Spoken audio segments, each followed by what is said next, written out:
مساء الخير اعضاء المجموعه التنسيقيه الظواهر التزريب في موقع التواصل الاجتماعي واتساب. اذا الواد راه فات عاوتاني القنطره، يعني هذا المساء حوالي على ما اظن الساعه 7:30. اذا الواد حمل يعني كميه مهمه من المياه. وتحياتي للجميع، تشكروا الجميع على التواصل وعلى المواكبه والمتابعه ديال الاخبار ديال تزاريب.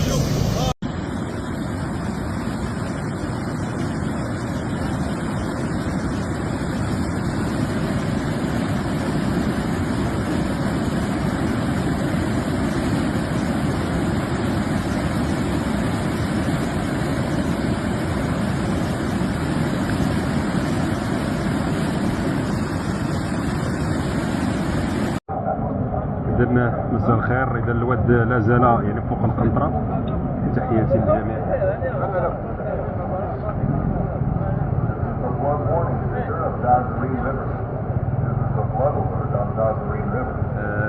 بالنسبة لواحد الخطر كيشكل واحد الخيط ديال الضوء، هو قريب من الماء، شفتوه يعني وسط الفيديو كنلاحظو.